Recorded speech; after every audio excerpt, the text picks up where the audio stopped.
happy time and the carefree time. A time of auto rides and double dates.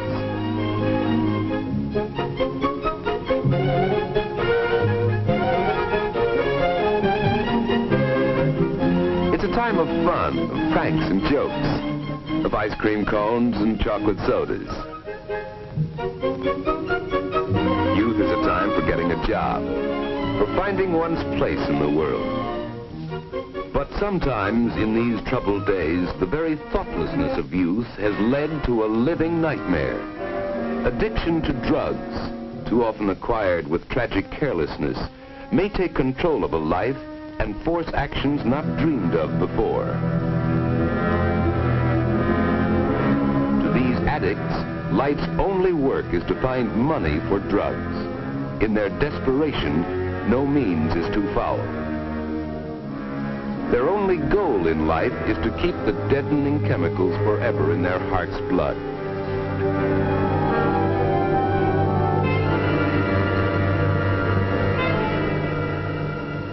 The cause of this living dead is a white powder, innocent looking, but deadly.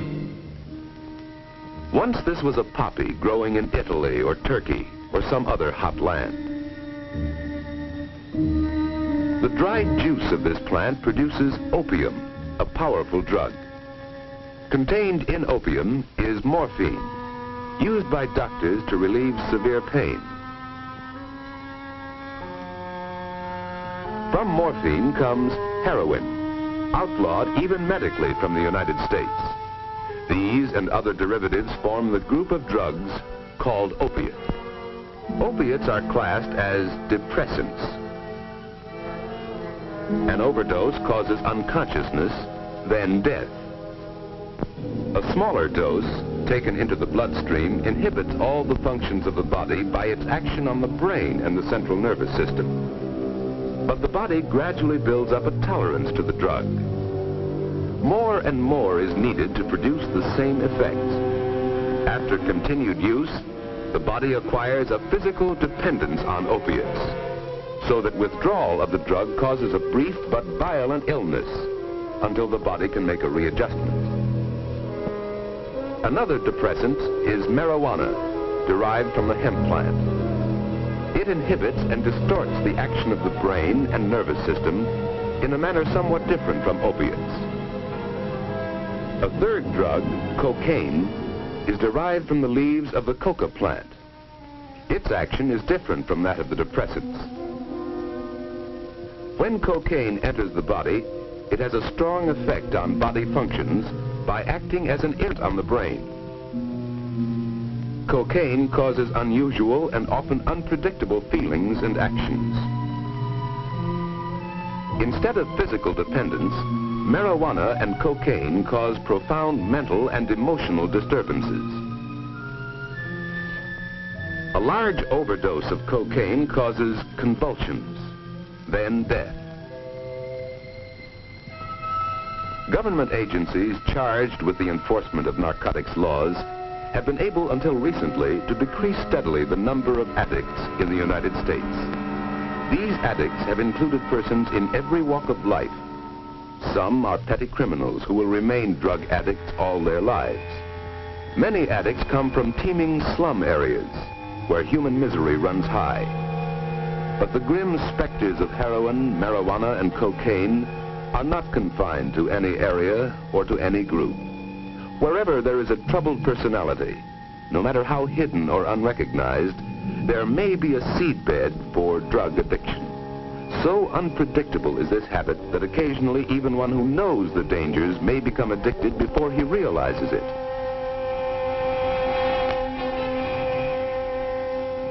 Sometimes the addict may come from a wealthy family, where drugs respect neither riches nor poverty. Such a victim doesn't have to steal to support his expensive habit, but the degrading effects are the same. In recent years, there has been a shocking increase in drug addiction among young people, often in their teens, who take up the habit without the slightest understanding of the living nightmare they are so unthinkingly walking into. To get the illegal drugs, they are forced to deal with criminals who prey on those least able to defend themselves. And to find money for their expensive habit, they often turn to crime themselves.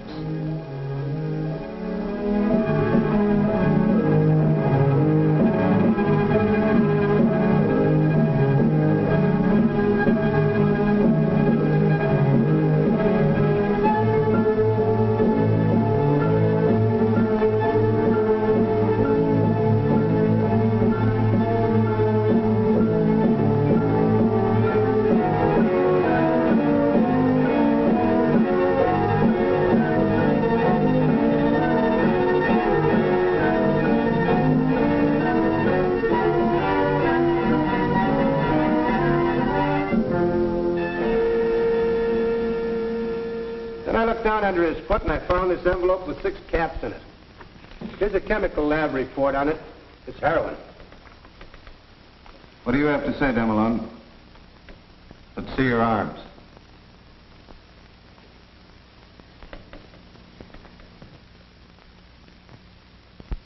How long have you been taking heroin?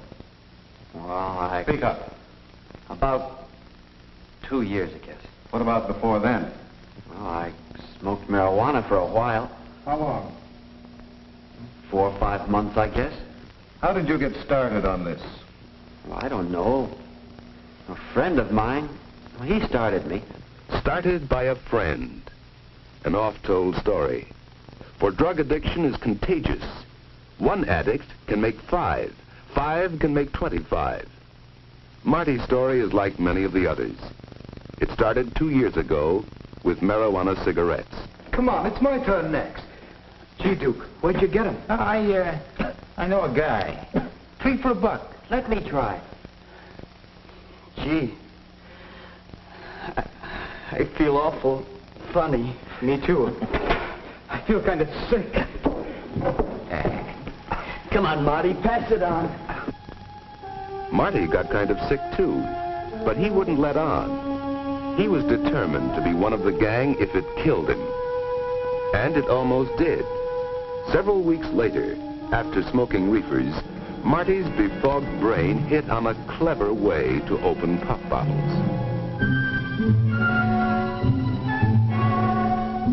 Later, Stan went to the hospital for swallowing broken glass. Marty badly cut the inside of his mouth, though he didn't even know it at the time. Duke was the one who got Marty on the habit. It was just a business matter to Duke, though Marty didn't find it out till later. Hey, Marty. Here. Okay, here. What's that? H. H? What's H? That's a lot. It's heroin. Will it make me sick like the reefers did? Go on and try it. I dare you. How much does it cost? This one ain't gonna cost you nothing. It's free.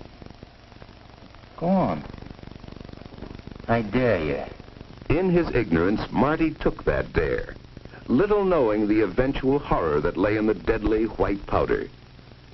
Those first capsules were free. But when Marty started asking for them, the price came high. $1.50 apiece. That's right, kid.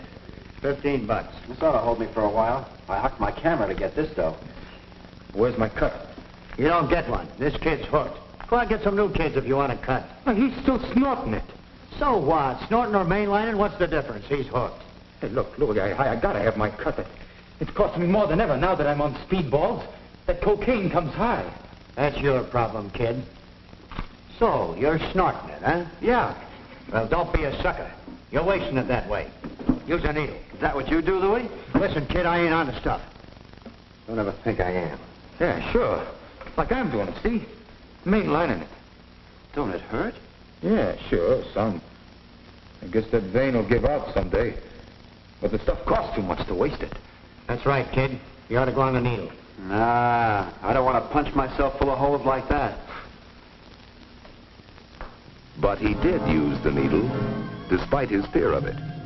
At first he shot the drug under his skin, then directly into the vein. As his body gradually built up a tolerance, he needed more and more of the drug. There was no pleasure in it for Marty. It was a bodily demand. He was using 4 or 5 caps a day now, They cost him $7.50, $52.50 a week. It was more than his salary at the store could pay for.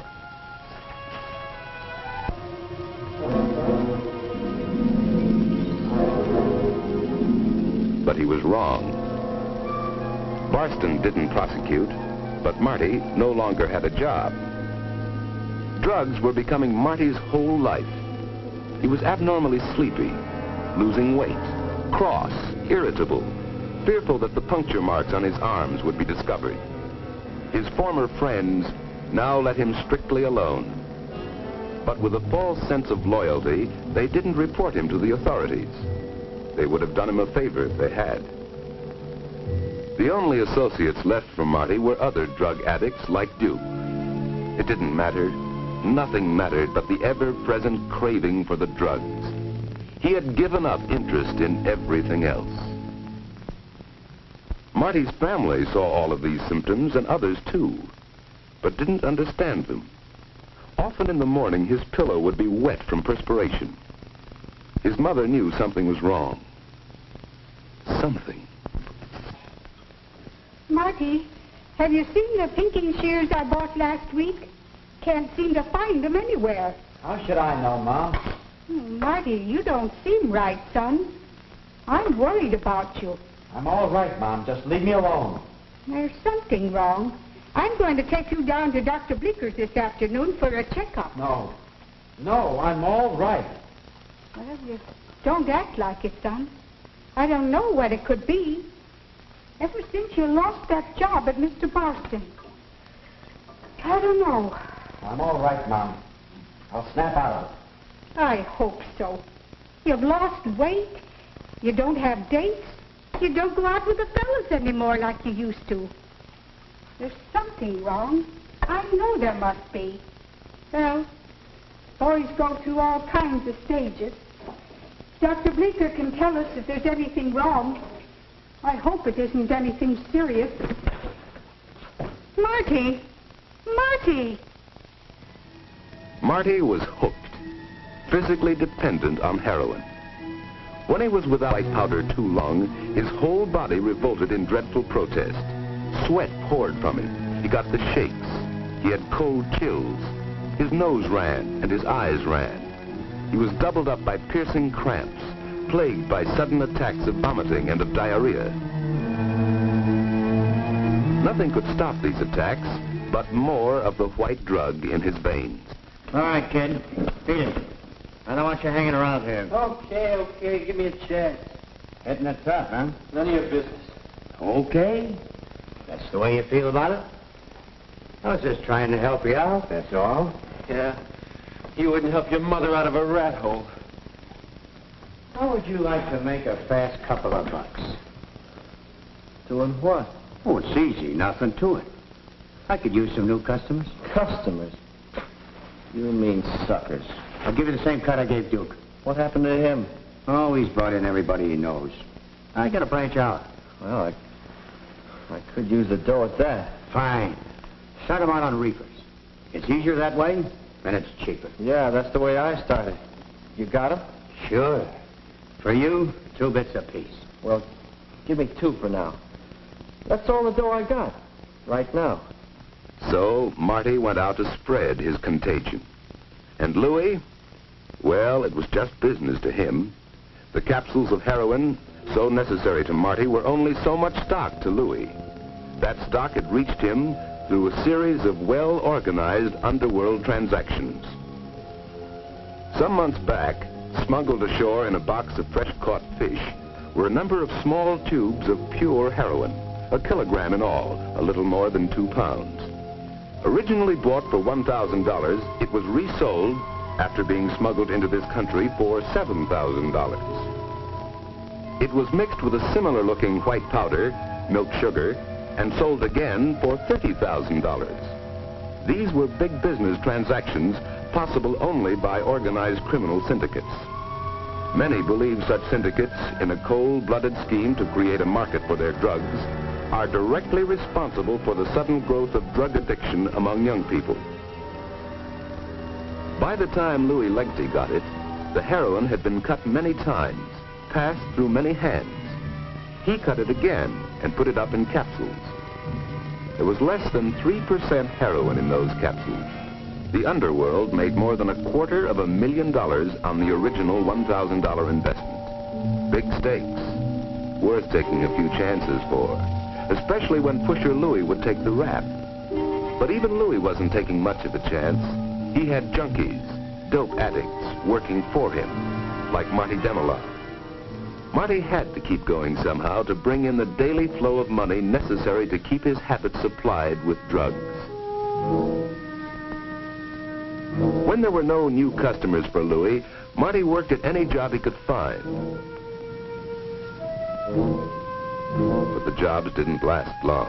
Often he had to turn to petty thieving and shoplifting to get the money he so desperately needed. Before long, he became fairly well known to the police. Mrs. Demelon, do you have anything to say? Yes, Judge. Marty, he isn't a bad boy. I wish you could have seen him before he started this poison. He always made good grades at school. He was doing so well at Mr. Barston's grocery. Judge, he's a good boy. I understand. Demelon, I believe you acquired the drug habit through ignorance. If you knew then what you know now, you probably never would have touched that first marijuana cigarette. Well, there's no way of undoing it now. I'm going to sentence you to 1 year in the municipal jail. However, I'll suspend sentence if you're willing to be committed to a hospital for the treatment of drug addicts and stay there until medically discharged. You mean to try to kick the habit? That's right. They know how to get you over the physical dependence with the least amount of withdrawal sickness. Do you agree?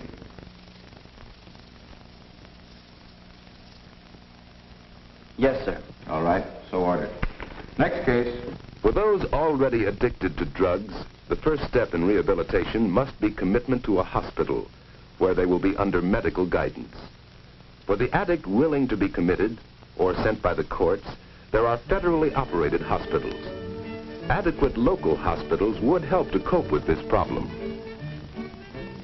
The treatment itself lasts for months, but withdrawing the drug, the major problem is helping the addict achieve a workable psychological adjustment to life, a life which doesn't include drugs.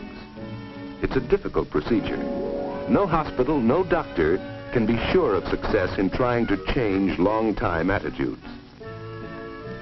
Back in his old haunts, the former addict still finds himself shunned by all but the addicts and peddlers who were his associates before.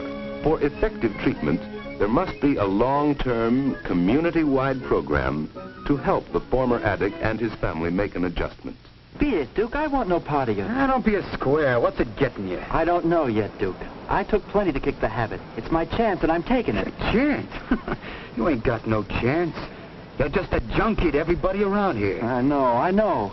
But they helped me get a job in here. And they went to see Ma. And the doc says that if Doc says? What does he know? Listen, I'm telling you. Oh, cut it. Against such pressures, local outpatient clinics, social agencies, the church, all are needed if drug addicts are to adjust to a new life.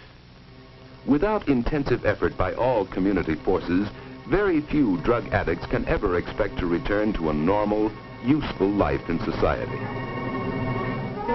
It is important in the overall problem of drug addiction to do everything possible to stop the sale of the drugs. One step would be to increase the staff of enforcement agencies, not only federal, but state and municipal agencies too. Criminal syndicates might give up drug traffic entirely if nationwide laws provided for stringent penalties to counteract the tremendous profits, and if these laws were energetically enforced. Certainly such laws would restrict the actions of non-addict peddlers like Louie Legty and make it harder for him to reach his victims. Basic to everything else is a wider knowledge, especially among young people, of the grave danger involved in any kind of experimentation with drugs. They should understand the thoughtless curiosity about what it feels like to smoke marijuana or take a shot of heroin can lead to a lifetime of pain and torment, constantly faced by the horror of being without drugs.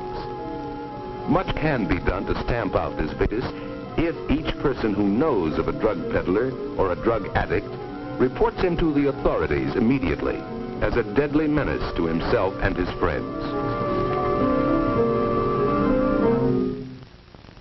For every person must take some of the responsibility for preventing the growth of drug addiction. He must face the possibility that he himself may be a potential drug addict. Only by avoiding these drugs completely can he be sure that he will remain forever safe from a vicious habit which enslaves not only one's body, but the soul as well.